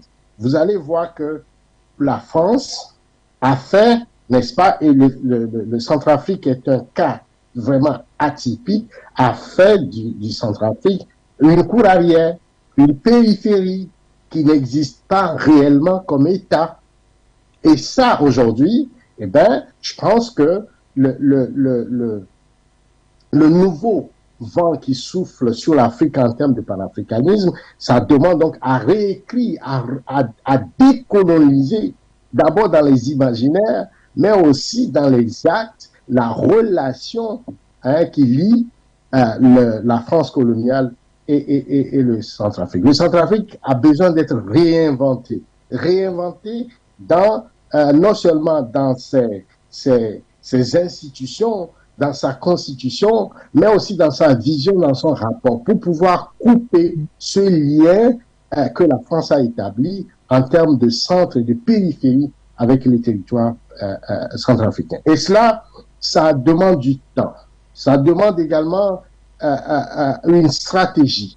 Vous voyez, le rapport de force aujourd'hui n'est pas en faveur du Centrafrique pour, d'une certaine manière, je dirais, afficher une certaine réaction dont il ne sera pas capable, en tout cas dans les rapports, de pouvoir supporter l'effet boomerang. Donc je pense que la décision, au moins, du gouvernement centrafricain de révoquer le décanat est un bon pas, est une première action dans la bonne direction. On ne peut demander qu'à une belle femme ne peut donner que ce qu'elle a. Pour l'instant, peut-être que les rapports en présence ne permettent pas au gouvernement centrafricain d'aller plus loin, mais la réponse va être progressive dans la réécriture, dans la refondation de l'État centrafricain. Et donc, justement, se pose la question d'une nouvelle constitution qui doit redéfinir les rapports de force et protéger la souveraineté de ce pays qui n'en a jamais et qui n'a jamais existé. L'histoire, comme je viens de l'évoquer depuis Boganda jusqu'à Bozizé, le prouve, et je pense qu'avec le professeur Akan Théodora, il y a nécessité de réinventer ce pays, de refonder ce pays sur des bases de souveraineté, sur des bases de développement et surtout de couper le cordon ombilical avec la France qui considère tout simplement le Centrafrique pas comme un pays, mais comme une cour arrière où les Centrafricains sont un peu dans un rapport de vassalité justement avec la France. L'autre aspect que je voudrais aussi ajouter, c'est le rapport, cette ce rapport anthropologique hein, au racisme. On a l'impression que, eh ben, dans leur hégémonie, dans leur impérialisme, au-delà de la question de domination de ressources et de puissance, il y a ce rapport aux Africains qui est un peu comme, ben voilà, ils sont toujours, ils sont considérés comme pas comme des hommes, comme des sauvages, et par conséquent, ces gens, on ne peut pas établir un rapport d'égal à égal, même si les lois des relations internationales entre États l'exigent. Voyez-vous, dans cette hypocrisie aussi, je pense que dans le discours, dans notre narratif, dans notre positionnement, et justement avec les médias, et comme vous le faites si bien, nous devons être en mesure, n'est-ce pas, d'expliquer à ces colons hein, qui continuent par penser qu'ils ont ce rapport de domination avec l'Afrique, de comprendre que je crois que les choses doivent désormais changer. Et ça aussi doit être dans la manière et sans démagogie, justement, mais dans une planification rationnelle et raisonnée dans les mesures. Et nous voyons que le Mali apporte justement non seulement ces réponses graduelles, mais aussi dans le discours et dans l'action politique, et ce qui nous paraît absolument important. Voilà, merci à vous, Monsieur Tchilou. On va aller du côté du standard. On va poursuivre au standard avec Monsieur Jean, qui nous appelle. Jean Sopoknou depuis les États-Unis. Bienvenue, Monsieur Jean. Est-ce que vous m'entendez? Très bien, on vous entend. Oh, merci beaucoup. Bonjour, Sike Doumbé. Bonjour aussi à B. Goudé. Bonjour à vos invités, Jonathan et puis Nyantimba. Vos invités ont expliqué, surtout Nyantimba a bien détaillé les choses. C'est ce que nous voulons que vous fassiez chaque fois pour éduquer. Parce que vous voyez, la France a fait jusqu'ici une politique de malhonnêteté envers les pays africains. Et vous voyez, le temps de l'esclavage, il est arrivé au moment où les esclaves, des esclaves américains se sont vus déshumanisés. Ils ont commencé par se révolter. C'est ce qui va toujours arriver. Quand les Africains sauront que la France est toujours malhonnête dans ses relations avec eux, ils prendront les décisions nécessaires. C'est ce que nous voyons aujourd'hui. Et ça va s'amplifier. Parce que la France n'a pas cessé de nous voir comme des sous-hommes. Regardez comment est-ce que Macron parle. Sarkozy, les Africains ne sont pas sortis de l'histoire, ne sont pas rentrés dans l'histoire, et bien avant ceux-là. Et jusqu'aujourd'hui, Macron considère les Africains comme des objets, comme des mannequins à manipuler. Il reste à là, il plie les appels. Je vais convoquer tout à l'heure les présidents du Sahel, chez moi. C'est comme ça, ils nous voient toujours. Est-ce que nos dirigeants, ceux qui prétendent être père de famille d'abord, avant d'être président de la République, est-ce qu'ils entendent ce que ce petit-là, ce gamin-là le dit? Il y a certains, certes, qui sont rentrés dans leur club maçonnique, on les a masturbé le cerveau, ils voient toujours le blanc, je sais pas, on va appeler le blanc, l'occidental comme le plus instruit. C'est eux qui ont la réponse. Non. Alors, comme vos invités l'expliquent, oui, nous n'allons pas suivre. C'est vrai qu'on a été à l'école et on a appris leurs livres et ce qu'on sort, mais ce n'est pas leur livre. La connaissance n'a pas de couleur. Donc, ce que fait Ouattara en Centrafrique là-bas, c'est la méthode. Compte tenu du temps, compte tenu de l'atmosphère, compte tenu de l'ambiance, ils sont en train d'évoluer à leur manière. On ne va pas nécessairement, comme l'a dit, on ne va pas nécessairement prendre des sanctions, aller partir. Non! Le diable est malin. Le mal hésite toujours avec ceux-là. Et eux, ils sont là, chaque fois, vous savez, je l'ai dit hier, ils sont dans une école de comment faire pour détruire les autres. Et chaque jour qu'ils se lèvent, c'est ce qu'ils appellent titan, comment penser le mal des autres. Comment faire pour détruire les autres. C'est comme ça qu'ils font. Et ils se voient en cela comme le plus puissant, le plus intelligent. Non, ça, ce n'est pas l'intelligence, ça. C'est une destruction. Donc, il faudrait que les pays africains, surtout les jeunes, le Béninois qui a appelé encore aujourd'hui, nous leur disons de ne pas écouter les mensonges, les chimères de la France, ce que la France leur propose. Vous vous souvenez de ce que les Français disaient aux Centrafricains, aux jeunes, quand on les manipulait, chrétiens, musulmans, c'est comme ça, on leur proposait la nationalité française. Ils iront à Paris étudier. Et c'est tout cela que ces enfants-là voient, et puis ils rentrent dans leur jeu, et puis ils se rebellent contre leur propre pays. Donc, à ce Béninois qui a encore appelé aujourd'hui, nous lui disons de ne pas céder à ces mensonges. Le bonheur est chez vous. Le bonheur est chez soi. On peut voyager et ramener ce que nous avons trouvé chez nous. C'est comme ça notre objectif ici. Donc, ne vous laissez pas manipuler. Les Français sont nuisibles.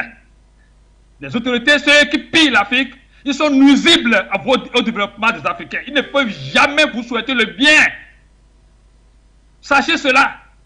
Quels que soient les millions d'argent qu'on vous offre, n'acceptez pas. Résistez. Nous sommes dans une refondation de notre continent africain, le continent mère. Vous avez assez détaillé, c'est pour vous encourager à continuer, à éclairer l'opinion africaine et à susciter la révolution contre l'impérialisme, contre les Français, contre leurs alliés. Que Dieu vous bénisse, nous sommes en guerre. Voilà, merci à vous, Monsieur Jean.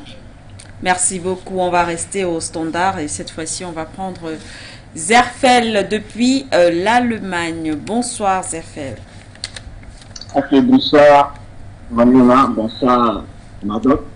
Et je salue vos invités qui sont sur le plateau, sans oublier mon ami le technicien, le grand technicien des Foireux. Et moi, tout ce que j'ai écouté tout à l'heure, si, je ne sais pas si c'est le vice-président ou c'est un ministre, je ne sais pas.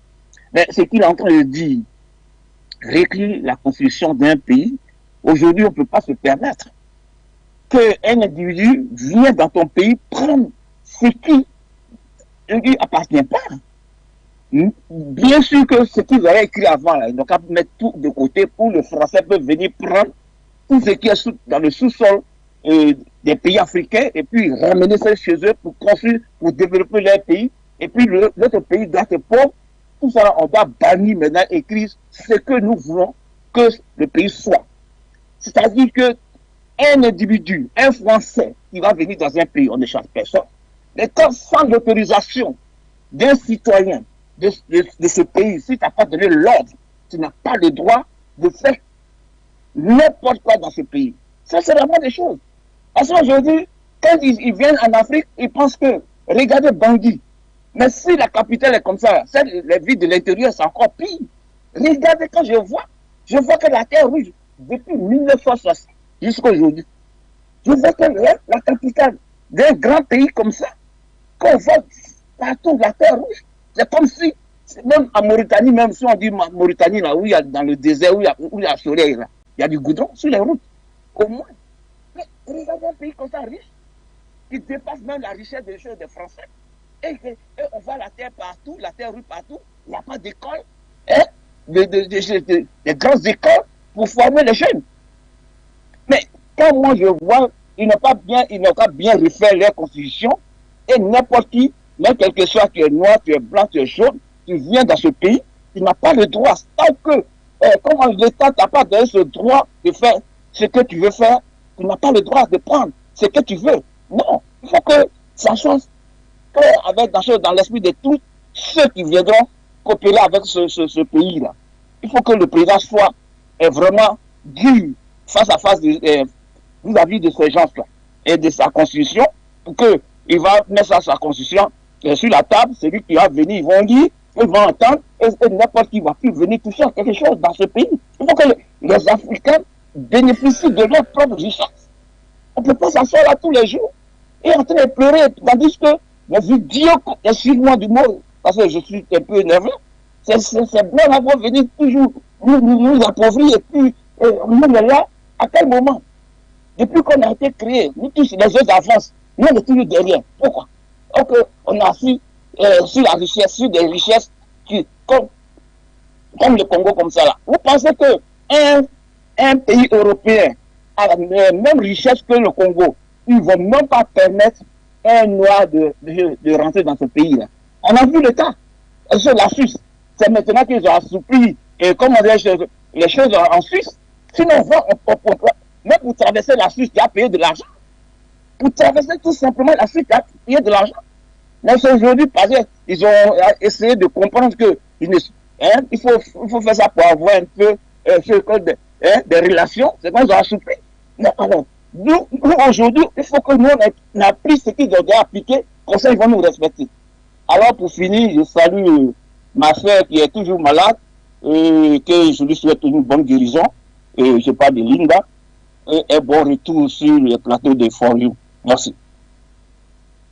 À vous, monsieur Zerfel, merci beaucoup. On va rester au standard.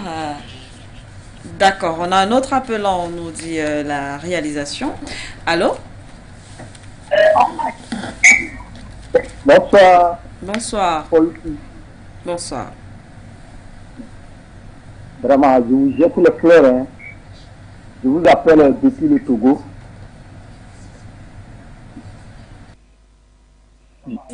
On vous écoute. Donc, tout le travail que vous abattez, vraiment, que nos ancêtres vous protègent. Parce que c'est un travail qui n'est pas facile. Donc, que nos ancêtres vous protègent pour que vous atteigniez votre objectif pour notre protection. Concernant la correction de la constitution en Centrafrique, c'est toute l'Afrique. Il faut revoir la constitution des pays africains. Parce que, quoi qu'on dise, ce n'est pas la constitution seule. Que ce soit l'éducation, nos parlements, tout, même nos langues, tout. C'est que tout est à terre. L'Afrique a à refaire. L'Afrique a à refaire. Bon, ceux qui contestent ça, soit disant qu'ils ont fréquenté, ils ont fait quoi que quoi, ils contestent ceux qui ont la bonne vision pour l'Afrique. Qu'est-ce qu'ils ont comme objectif concret? Ils ont quoi? Depuis plus de 60 ans, non seulement plus de 60 ans, 700 ans d'esclavage. Après, on nous a amené l'école coloniale, on a fréquenté, on a fini. Maintenant, qu'est-ce qui change? Qu'est-ce qui change? Donc, franchement, je vous jette les fleurs et ce que je vais vous demander, faites tout possible pour nous mettre sur pied une radio panafricaine. Une radio panafricaine qui va aller dans les couches de toute l'Afrique, les contrées et des contrées, partout. Parce qu'avec la télévision seule, beaucoup de gens n'ont pas accès. Mais avec les radios, les gens seront scotchés et savoir réellement ce qui se passe en Afrique. Puisqu'on était carrément dans le noir. Vous comprenez, non, madame? On était carrément dans le noir. C'est votre arrivée, surtout Afrique Média, DBS, la chaîne que je suis en train de suivre actuellement, qui essaie de réveiller les gens un peu. Raison pour laquelle je fais appel aux ancêtres africains de vous protéger pour que vraiment les Africains puissent récupérer au moins ce qu'ils avaient perdu. Parce que les gens ont fréquenté, mais ils sont toujours dans le noir. Ils sont toujours dans le noir. Hein? Donc vraiment, votre travail à saluer. Et vraiment, c'est un grand travail. Ne vous fatiguez pas. Tenez bien. Tenez. Au moins, nous qui vous écoutions, nous allons essayer de transmettre ça à certaines personnes qui ne sont pas à la une. Et un peu, ça va aller. Donc, je profite pour saluer Assimi Goïta, Arkaï Touadéra, et vous tous qui êtes sur le plateau là-bas et ceux qui m'écoutent. Bonne émission et bon courage à vous. Je vous appelle depuis le Togo, précisément à Lomé. Vous êtes bien suivis ici. Bonne émission. Merci à vous, monsieur. Merci beaucoup pour cet appel. Nous sommes heureux aussi de constater que vous nous suivez en direct du Togo. Donc, bien le bonsoir à toute la population togolaise. Bégoudé, madame. Eh bien, on va peut-être faire un dernier tour de table. Cette fois-ci, peut-être revenir sur la campagne de désinformation et de déstabilisation contre le pouvoir de Bangui qui se poursuit depuis plusieurs mois déjà. On ne va plus parler de semaines. On démarrera avec Jonathan Batengene. En ce qui concerne cette campagne de désinformation, on parle bien sûr forcément des rapports entre la République centrafricaine et Moscou, mais on parle également d'un coup de force comme l'a souligné l'APF dans son communiqué tout à l'heure qu'on a eu à lire via Sikedoumbé, mais beaucoup plus d'actes qui viennent ternir un peu la politique de Touadéra en République centrafricaine. Oui, mais des campagnes qui sont menées à partir de médias ciblés. Hein. Vous avez Jeune Afrique, vous avez Figaro, Le Point, l'Humanité, Africa 24, non pardon, France 24 et... Vous n'avez que cité des médias français. Oui, c'est là-bas où ça se passe. Et puis vous avez maintenant le relais. Vous savez, il y a une dame là, sur un média, Corbeau News. Corbeau News qui s'illustre dans des créations de fake news.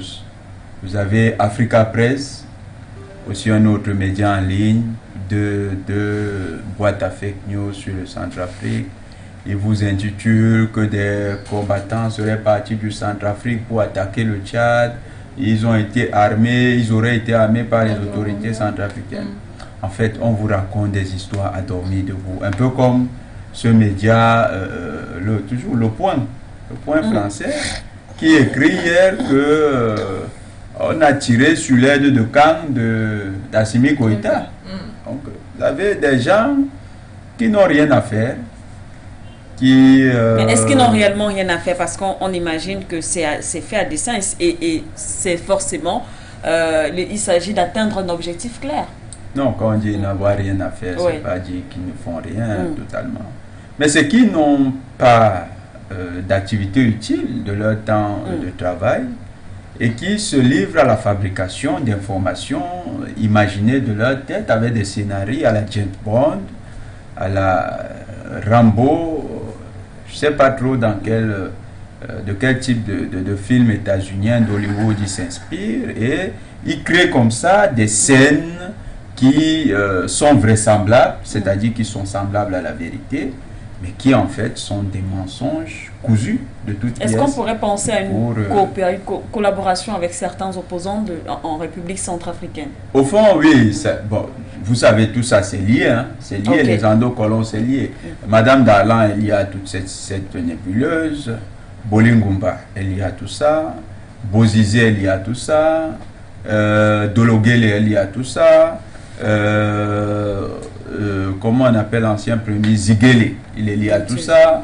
Vous avez toute cette classe-là d'incompétents politiques qui trouvent un chemin facile pour attaquer la politique d'espoir et d'espérance du président Touadéra, qui veulent à tout prix ternir son mandat, qui veulent peindre en noir les actions qu'il est en train de mener pour son pays, qui essayent par des mécanismes qui ont marché par le passé. Souvenons-nous, sur la Côte d'Ivoire, ça a marché. Des fake news, on dit qu'il y avait une traque aux nordistes, aux populations ressortissantes du nord de Côte d'Ivoire, en Côte d'Ivoire, sous le président Gbagbo. Et les gens y ont cru, en disant il y avait des faux humanistes qui se répandaient dans les rues africaines en disant « Oh, quand même là, Gbagbo, il exagère. Il cherche seulement les nordistes. » C'est ça qu'on veut créer, cette fausse conscience humanitaire en Afrique. Donner l'impression qu'il y a un président qui cherche à tout prix et à tous les prix à, je ne sais pas trop, à conserver le pouvoir, à déstabiliser le Tchad. Est-ce que M. Touadéra, il faut être réaliste, est-ce que M. Touadéra a les moyens de déstabiliser le Tchad? C'est le docteur mon aîné qui disait une chose. Il nous expliquait que le Tchad, la RC n'a que 400 milliards de francs CFA de budget. Avec 400 milliards où il faut assurer la défense du Centrafrique, on va encore creuser là-dedans pour aller fabriquer une rébellion au Tchad. Le Tchad qui a un budget supérieur à 2000 milliards de francs CFA, où l'armée est toute puissante, capable de mater n'importe quelle petite rébellion. mais le Centrafrique va prendre les moyens pour entretenir ces rebelles. Donc, on vous fabrique des idées comme ça avec des médias. Il faut que les téléspectateurs le retiennent bien. Quand vous voyez France 24, RFI, d'ailleurs même, quand vous dites que je ne suis pas d'accord là-dessus avec le docteur Yam, c'était même un moyen. Il faut brouiller le signal des RFI, France 24 et tous ces trucs-là, comme au Mali. On arrête la diffusion de ces fausses informations. Les médias comme le Corbeau News, là, Africa Press et quelques individus qui, sous des pseudonymes, viennent écrire de fausses informations. Il faut qu'il y ait une action d'une entité. Il faut créer une entité au Centrafrique qui va réguler la communication et que cette entité s'occupe de traquer ces individus qui propagent des fausses nouvelles sur le climat sécuritaire centrafricain. On a vu quand même en Europe et dans l'Union européenne qui ne sont pas des modèles pour nous. Mais comme nous avons toujours dit, nous prenons les contradictions de nos adversaires, de nos ennemis pour éduquer nos populations. Oui. On a vu pendant la guerre en Ukraine, du moins pendant l'opération militaire spéciale russe en Ukraine, on a vu que les médias occidentaux s'étaient alignés tous azimuts sur un discours officiel et que les autorités officielles avaient pris des mesures de rétorsion contre tout média dissident. Dans ce cadre, ils avaient pris des mesures contre les médias russes. Et les médias russes n'émettaient plus sur le territoire de l'Union européenne. Pourquoi ne pas en Centrafrique? Ces médias-là qui propagent des fausses rumeurs, des fausses nouvelles, Jeune Afrique, Le Point, Le Figaro, tout ça. Mais on brouille leur signal sur Internet. Ça n'est plus accessible. On empêche la diffusion de ces médias sur le territoire du Centrafrique. On empêche à RFI, France 24, on empêche aux citoyens centrafricains de se faire polluer l'esprit à ces fausses nouvelles. Parce que là-dedans, ils sont dans la bataille de l'opinion. Et dans la bataille de l'opinion, ils veulent à tout prix inverser l'idée suivant laquelle le président Touadéra est en train de réaliser quelque chose de profitable pour le peuple sénégalais. Pour nous, humblement, nous pensons que le président Touadéra, aujourd'hui, devrait aussi poser des actes forts. Il faut des actes forts au Centrafrique. Il faut que des individus comme des aventuriers politiques comme M. Bolingumba comprennent que le Centrafrique est désormais tenu de main de maître par un patriote à la main ferme, qui tient sereinement le pays et qui le tient de manière ferme. Cette main, cette poigne qui sera cognée sur la table sera un avertissement pour tout autre éventuel collabo qui voudra s'affider des néocolonialistes de la jeune française ou tout autre pour déstabiliser le Centrafrique. C'est important. Et les mesures de rétorsion immédiatement prises contre les médias mensonges vont permettre de clarifier déjà les positions de l'État centrafricain. Pendant un certain temps, on a compris que le président Touadéra veut rester légaliste, il veut avancer dans un cadre où les choses s'organisent d'elles-mêmes. Seulement l'environnement politique international, nous en sommes convaincus, c'est d'abord un environnement de barbarie et de sauvagerie. Les gens sont violents à l'international. Si les États ne sont pas violents, ils ne se font pas respecter. Il faut un minimum de violence pour que l'État asseye son autorité. Merci Jonathan Batenguene. Et puis on va retrouver actuellement à présent Tchelo Lawson du côté du Canada. Alors c'est le dernier tour de table. On reparle de cette campagne de déstabilisation de Bangui. Dans cette campagne, on va jusqu'à toucher les pays voisins et imaginer des accointances ou alors des réunions à visée terroriste. On prête donc à la RCA de s'allier avec le Rwanda pour déstabiliser aussi bien le Tchad que peut-être les autres pays voisins. Est-ce que ce n'est pas finalement un peu grave cette manipulation qui veut aussi que la RCA soit proche de la Russie pour nuire aux autres pays africains de la zone de l'Afrique centrale? Tout à fait. Je parle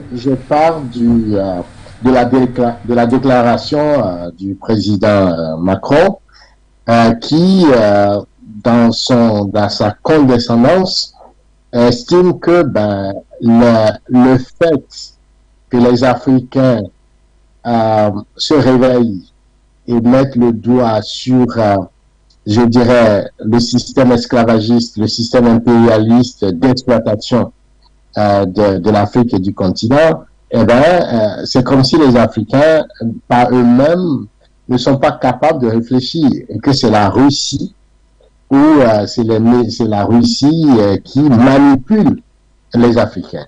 Et ce faisant, on décèle ce rapport condescendant, mais aussi raciste, parce qu'il y a une façon de sous-estimer, de penser que les Africains sont de gros enfants, incapables de prendre conscience de leur destinée, de leurs problèmes et de leurs problématiques. Voyez-vous? Et donc, alors, il disait essentiellement qu'il faut saper les sous-jacents, c'est ses propres mots, de cette campagne médiatique par laquelle les Africains expriment leur désarroi et même aussi leur volonté de rupture avec cette France depuis 60 ans qui a créé le sous-développement, l'exploitation et a créé le chaos dans tous les pays où son influence est tout à fait prégnante. Alors, je pense que il a même dit qu'il fallait mobiliser les médias français, mobiliser les moyens et mobiliser les ambassadeurs pour aller à l'encontre de cette guerre médiatique que la Russie leur livre, comme si les Africains eux-mêmes ne peuvent pas prendre conscience de la situation. Donc voilà, alors quand vous voyez cette vidéo, ça s'inscrit dans cette logique-là, et ça fait partir justement de cette guerre de communication, de la guerre de propagande, où ces médias qui sont supposés sont des médias, je dirais, qui respectent la déontologie qu'on nous a présenté comme des médias professionnels, en réalité sont des instruments de propagande et qui s'alignent directement sur la stratégie impérialiste de ces Occidentaux qui, dans leur élan vital de fauve, veulent écraser autour d'eux, pour leur propre survie, tous les autres êtres vivants de la jungle. Voilà, nous sommes dans cette dynamique-là, et je pense que, de ce point de vue, des démarches comme vous le faites si bien, Foyer Média ou d'autres médias panafricains, tout à fait s'inscrivent dans cette logique de rupture avec ces médias. On ne peut pas comprendre, par exemple, que RFI ou RFI et ces éléments puissent contrôler l'imaginaire des pays africains. C'est-à-dire que l'information ou la manipulation devient le moyen de contrôler l'imaginaire des Africains et justement d'agir sur leur conscience et sur leur psyché. Donc il faut décoloniser cela, il faut déconstruire cela, il faut que nous puissions disposer de nos propres expressions, de notre propre grammaire, de notre propre langage, de la phonologie de ce langage-là, pour pouvoir contrôler notre souveraineté. Je pense que c'est une campagne contre la dynamique qui se met en place en Centrafrique, et ils sont très frileux de là. Il y a des intellectuels africains qui ne sont pas vraiment des intellectuels, mais qui s'inscrivent dans cette logique. Il y a des journalistes alimentaires qui s'inscrivent dans cette logique parce que il y a du fric derrière, on les pousse et on trouve des Africains manipulés dans cette logique. Je pense que le président doit aller de l'avant en symbiose avec son peuple pour pouvoir déterminer justement le destin de son pays. Je voudrais quand même diverger un peu avec mon copanéliste en termes de je dirais, avoir la poigne et éliminer toutes sortes de critiques ou de pensées contraires. Parce que là aussi, eh bien, on peut très rapidement dériver sur des dictatures, et ces dictatures-là, ben, ne sont pas toujours bien pour le bien-être du peuple. Il faut toujours permettre qu'on puisse avoir un débat contradictoire, qu'on puisse critiquer.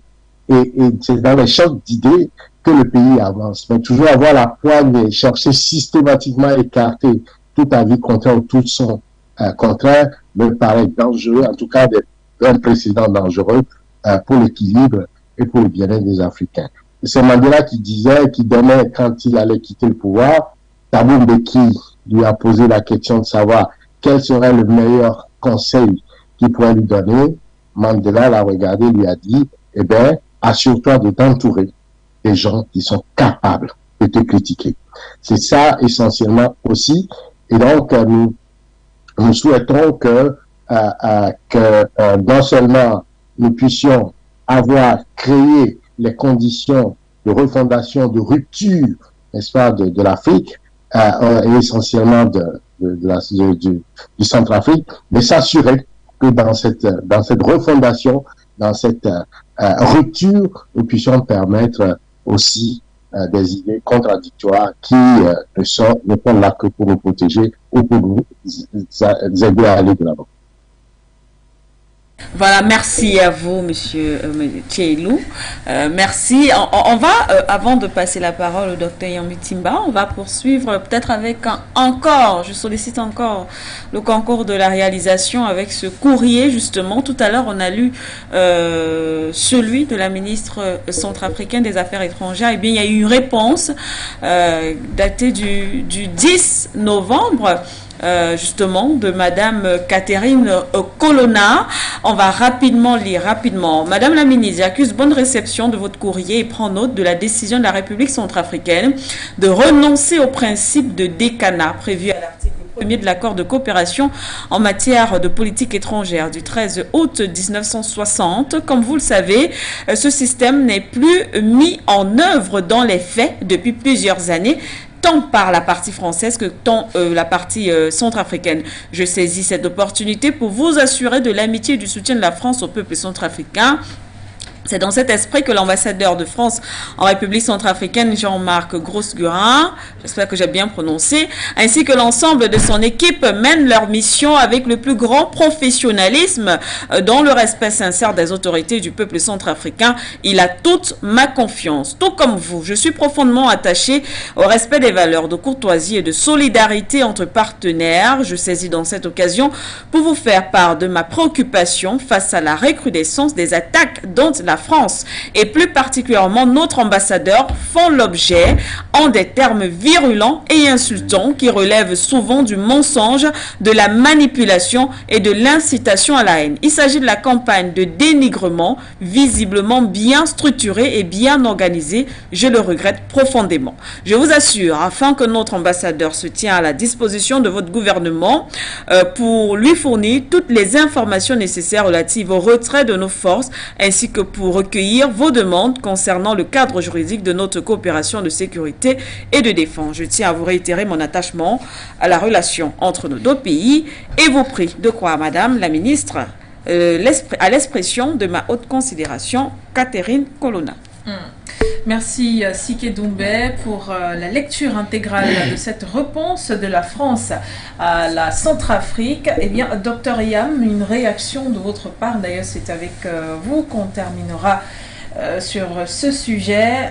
Dans ce communiqué, on remarque que la ministre française a rapidement fait de prendre acte d'une renonciation du principe du décanat qui avait été mis sur pied ou alors dont l'accord avait été signé en 1960, mais aussi une bifurcation, si on peut le dire ainsi, du sujet principal pour parler beaucoup plus de campagne mensongère contre l'ambassadeur français. Bon. Et contre la France. Et contre la France. Bon, peut-être première réaction avant de vous relancer peut-être. Non, il n'y a pas. C'était pas le sujet principal. Le sujet principal, on l'a vu, on l'a entendu. Le sujet principal venait vers la fin de la lettre.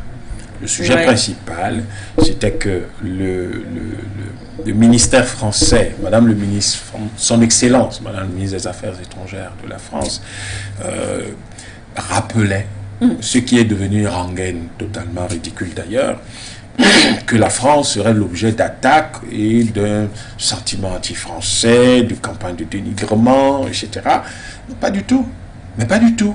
Je pense même que les Africains sont d'une correction extraordinaire.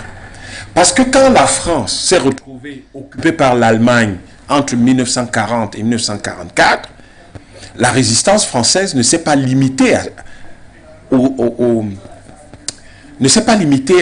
la parole, ne s'est pas limitée à dire un certain nombre de choses. Cette résistance française s'est faite violente, militaire, etc.